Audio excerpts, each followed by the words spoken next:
welcome back to Prashica's world. Hope you all are doing great. So, after we reached Tirupati, we got to know that the Padmavati Ammavaari temple is still open till 1 o'clock. So, we thought we'll quickly complete the darshan before we go to Tirumala in jeep to find an accommodation. So, this is the TTDSV rest house, to which you can book your accommodation directly from the Tirumala website in case you want to stay in Tirupati.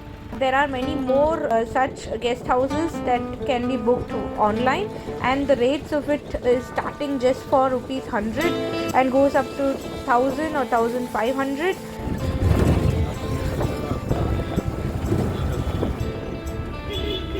The weather downstairs was quite hot, but the people were saying that in Tirumala it would be quite cooler during the nights.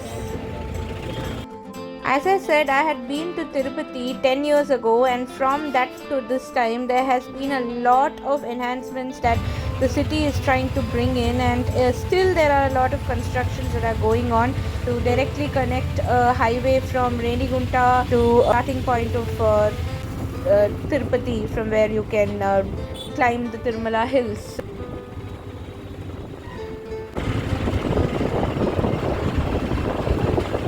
So we've reached in around 20 minutes to Padmavati temple, and from here we will be entering from gate number 2, and we will have to hand over all our phones in the starting point itself, and then the darshan might take 1 hour, but we are planning to take a 50 rupees or 100 rupees darshan ticket to.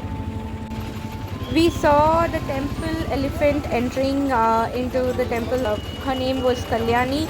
We did feed her as well after we handed over all our mobile phones once the darshan got completed, so I could not capture it. Mama, Kalyani.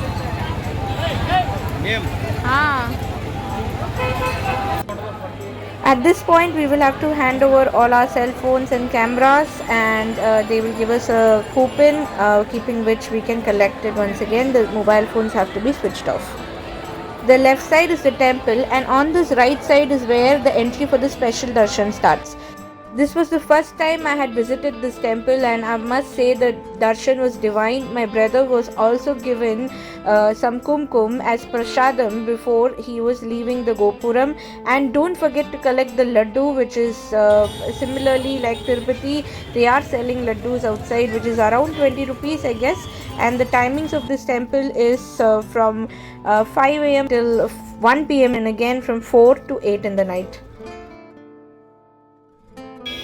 My brother decided to go by walk to Tirumala, and thus he took a bus directly to reach to the starting point of Srivari Mettu and started his climb from there. Me and my mother, we came by jeep.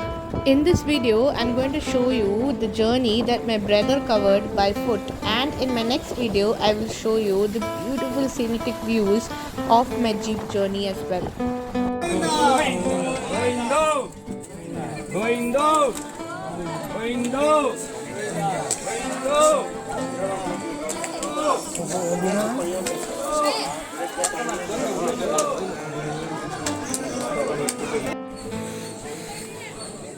Do remember that you cannot carry any plastic bottles along with you, so thus try to take some steel bottles of water with you, and don't forget to complete this initial darshan before starting your climb.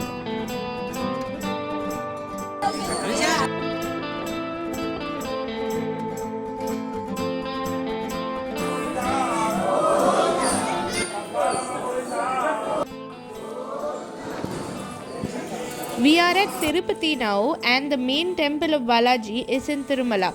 There are 3 ways to reach to Tirumala. One is by vehicle, which is 19 kilometers, and that will take approximately 1 hour. The rate of jeep would be around 150 per head, and you also have the TTD government buses, which are also very comfortable. You do have normal buses as well as AC buses, which will come from 85 rupees to 120 rupees. And the other 2 routes are via walk, which are the Alipiri route and the Srivari Mettu route. The Srivari Mettu route is about 20 kilometers from Tirupati, starting point from where you have to start climbing, and this is the original one that was renovated and brought back to use in 2008.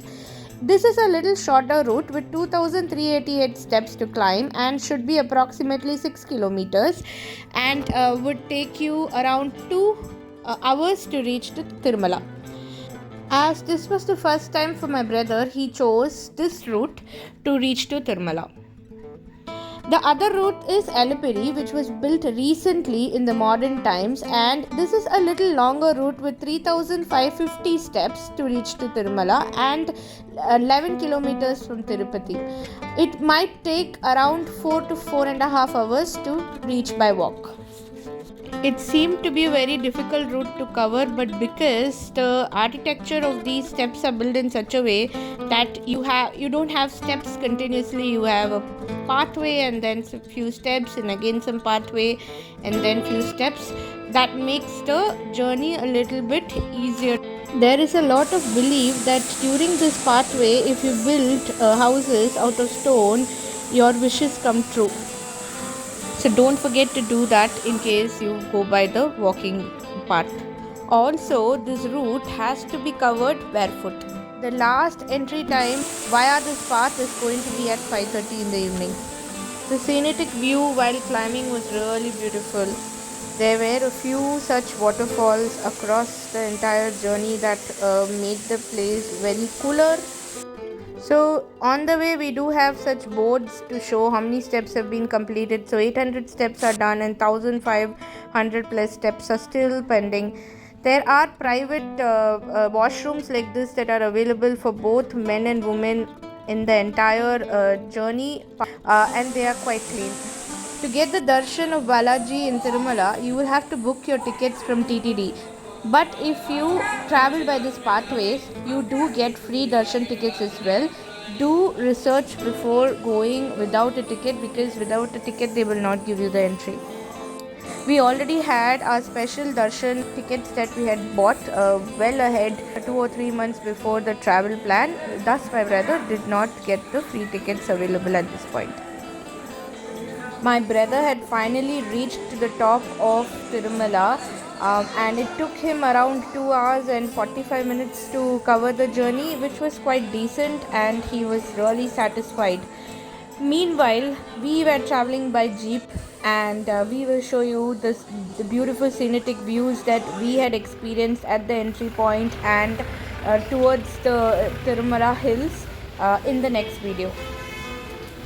Please don't forget to see my highlights from the next video in the next few seconds. But meanwhile, don't forget to like, share and subscribe.